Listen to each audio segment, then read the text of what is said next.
kiss you dry.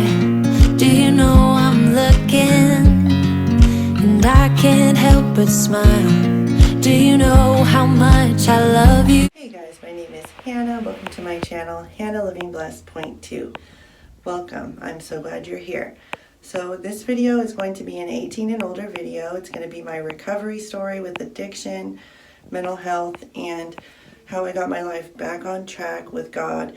And there may be some things discussed that you wouldn't want your children to hear. I wouldn't want mine to hear it, so I'm giving you that opportunity now to either turn it off or keep watching if you're in the right environment. Thank you so much. So my name is Hannah, and I am a recovering addict.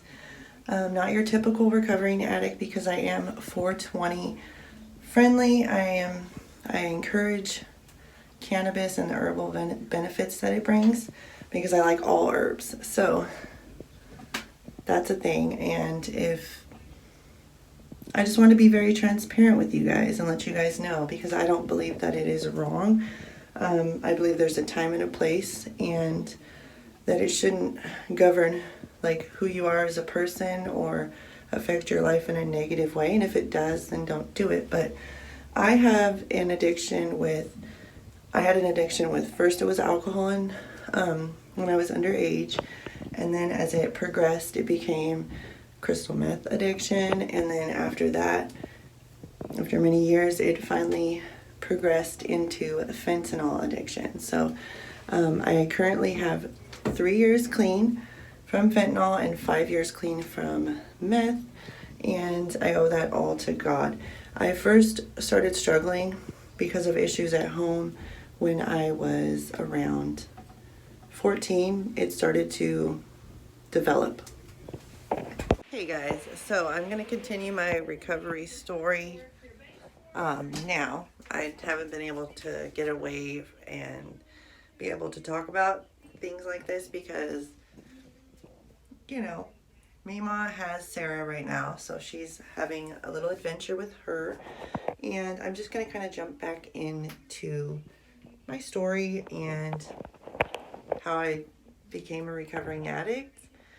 And so when I was younger, I had a little bit of different levels of abuse in the family that caused me to feel a certain way. Also, the lack of my dad in the picture. Mom always being busy at work, single mom with a boyfriend that wasn't totally invested in us, just my mom. So it was weird.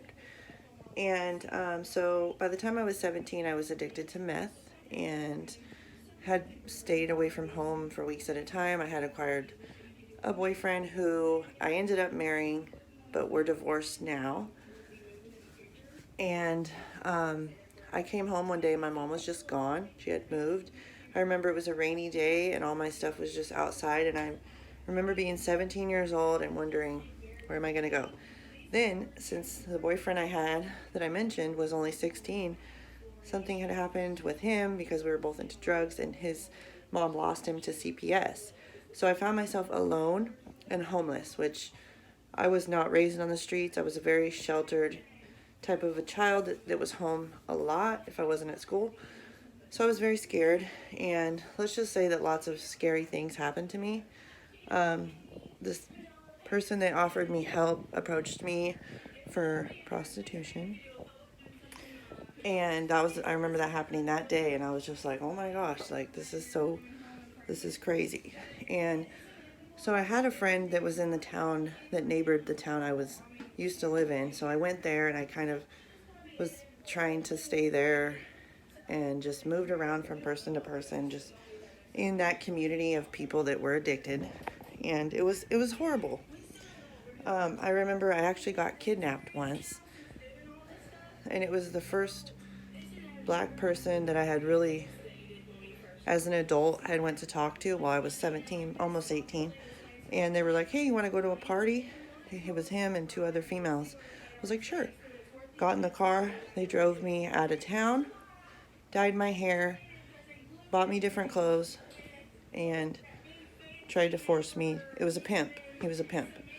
tried to force me to do that. And so I knew, okay, I gotta escape. During that, multiple horrible things happened. I'm not gonna get into it, but he had a gun, and they were not nice anymore. So I ended up escaping, and the first guy that came to help me was a predator. I'm just gonna say that. I'm not gonna go into details because it's gonna be traumatizing for other people to hear. Just know that I got away, but it wasn't just a kind gesture. So anyways, I get home and my hair is bleached, and I go to tell my dad, because my dad re-entered into my life around this time. My mom had left, so I was like, maybe my dad will let me stay there. So I went there, and he didn't really believe me when I told him what had happened. My mom did. And then one time me and my mom were driving and we seen him. This was like a couple months later. And I just started hysterically crying. Couldn't control it. And I remember my mom just wanted to like hunt him down and kick his ass. But I told her no, like he has a gun. Like it still haunts me today that I didn't report this guy because I worry about other people that he may have come in contact with after that. And it still kind of bothers me. But anyways, so I continued to use for about 4 years, 17, 18, 19, 20, no, 5 years. So I was, I think, 21 when I went to jail.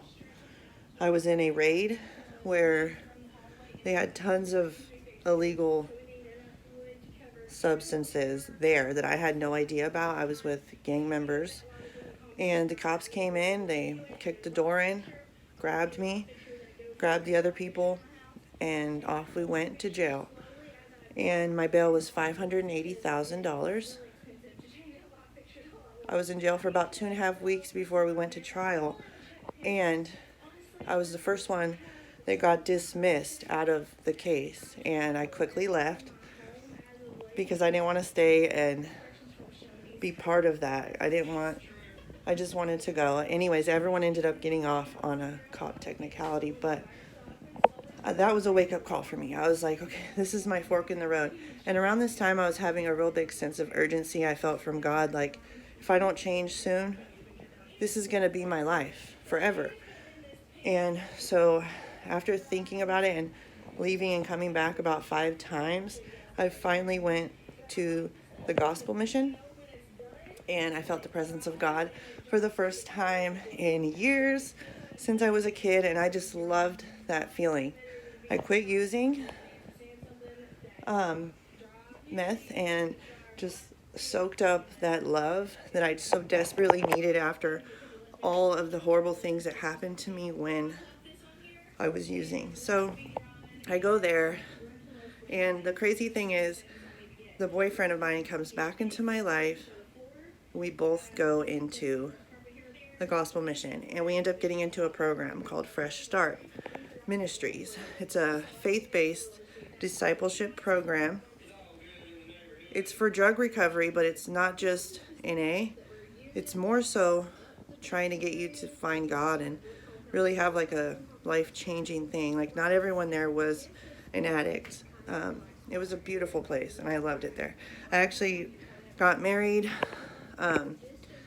Was abstinent for years. There was a 2.5-year program.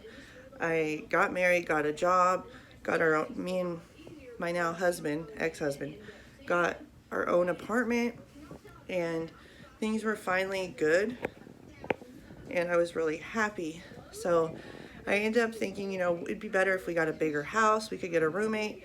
So we get a roommate. Well, I didn't realize that my ex-husband would have, I should have known this, but I didn't know. I never no one I knew was even married in my family. So I'm married, and I'm starting to notice my husband's getting real jealous and paranoid, and actually accusing me of doing things behind his back, like cheating on him. And I knew I wasn't, so I was like, he'll get over it. Well, he ends up leaving. After I was at work, he had brought me some food and some flowers and a new wedding ring Then he turned around and left and never came back. So he was supposed to pick me up that night, and it was midnight. I remember, no, I got off at 11. It was the swing shift. And he was supposed to come pick me up. Well, he never showed up. So I was walking with this big bouquet of flowers on the west side at night, crying, wondering where the hell my husband is, why he didn't pick me up. Is he okay? Did something happen to him? Is what I'm thinking. And at the time, my daughter's now dad was our roommate. I called him and I was like, hey, have you seen so-and-so? No, I haven't. Are you okay? Do you need me to pick you up? I'm like, no, he'll be here. Probably got a flat tire or something, right? Finally, people are trying to solicit me, and I'm having like flashbacks of before, and I'm like, no, leave me alone. So I finally call Sarah's dad and I'm like, come pick me up. So he does, and I don't know where he is for like 2 days, and I'm devastated. Like, I mean, heartbroken, 100% lost puppy, devastated, and so confused. Like, why? Like, we were in love. So about 10 days later I call, and now I'm getting mad. Like, my whole world just fell apart. And I'm like, you know what? I'm not waiting for you. So I start to like drink a little bit with this person I already mentioned, the roommate. And we end up going into a full-blown relapse. I'm not going to say the details of it because I can't sit up here and badmouth anyone, especially my daughter's dad. No matter how I feel about it, I just won't, because she might see this when she's older. So I'm just going to say that we went into a full-blown relapse and ended up getting pregnant with Sarah. And let's just say that she was the blessing in my life that I didn't know I needed. And it has been a battle, don't get me wrong. One of the hardest battles that I've ever been through, but it's so worth it. Like, I've been just trying to get better ever since, and I really feel like I am getting so much better every day, and I continue to. God has changed me, and I've prayed so much, God, please help me to want the things that you want for me. Help me not to want those things that are bad for me. Help me to want your will. Every day I ask him that, because I don't want it to be hard. I want it to be easy. I want me to easily, God's will be done without question. And I'm not there yet, but I'm trying. So now my daughter is 5 years old, and we live in our own apartment. And I graduated high school. I haven't got my diploma yet. My graduation is in May of 2023. And I'm starting college for psychology to be a drug counselor in the fall. And we're unschooling my daughter at the same time. My mom's going to come move in with me soon. We've been moving her stuff over, and things are just so good. Like, I've got that relationship back with her. She broke off the relationship with the dysfunctional stepdad situation from when I was younger, and we finally got each other back. Not to mention my brother struggles with schizophrenia and bipolar disorder and substance abuse in the past, and he is now on medication, doing better. He's in our life, and everything has really come back together. I'm so grateful to God. You guys, I am so grateful. Every day, and I just keep reminding myself that this was something like I thought was unattainable.